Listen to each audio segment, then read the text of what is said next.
Good morning and welcome to 365 Days of Amazing Stories with Theo Mayer. Here we are on January 9th of 2025, continuing the story of what the rose did to the cypress.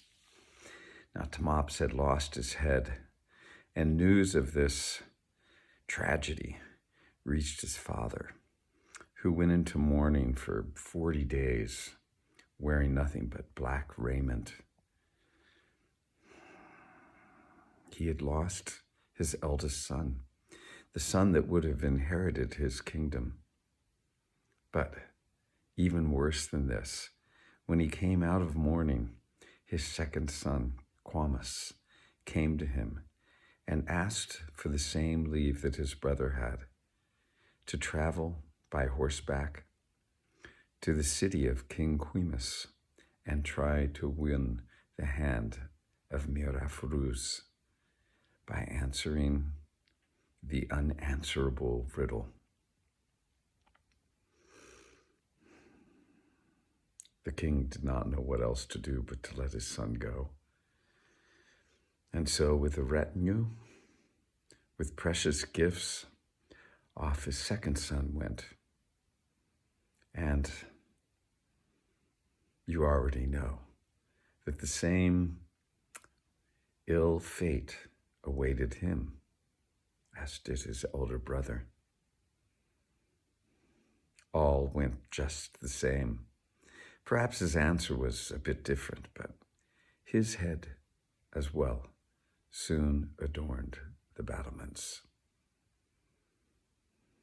His father mourned again 40 days in black raiment.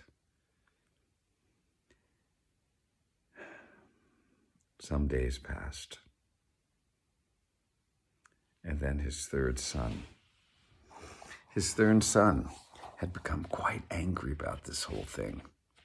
Now he had lost two of his brothers to this, haughty woman, at least that was his impression of her.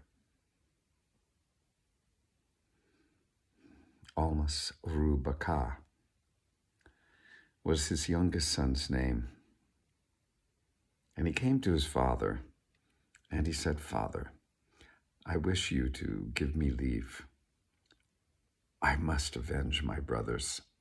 I have no desire to win this woman's heart, but I cannot stand what she has done. And certainly it is not only my brothers who have lost their lives. Please let me go and avenge myself against her.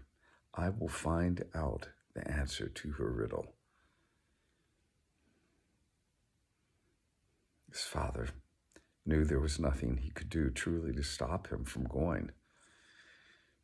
And so once again, he gave his son leave.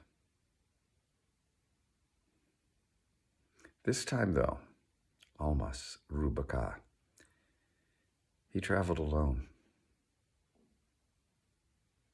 He chose his favorite horse out of the king's stable, and off he rode, and eventually reached the city of King Quimus. When he arrived there, he did not go straight into the city. He rode through its outskirts, which were beautiful.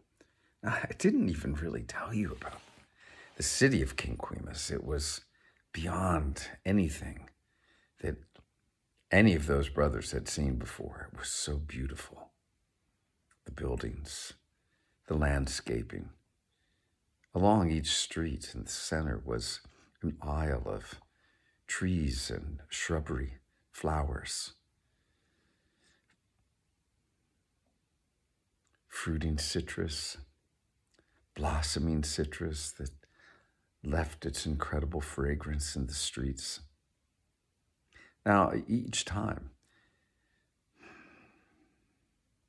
there had been the offer to go and try to negotiate for Mirafruz's hand in marriage, and if she was unwilling to give it, to come against the city with an army. But King Quimus was well equipped and had many, many men who would have defended him had any army come. to try to vanquish his city. So Amos Urubaka began to ride through the outskirts of town. And he came across two old people who were out in their garden, tending plants, bent over with age, their long gray hair streaming down. He got off his horse and tied it to a tree close by and walked over them and made his acquaintance. Before long, these two old people had invited Amos Urubaka to come and stay with him.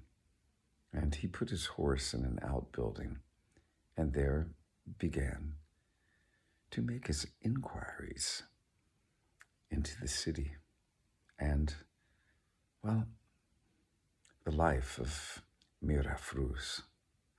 And we'll leave the story there.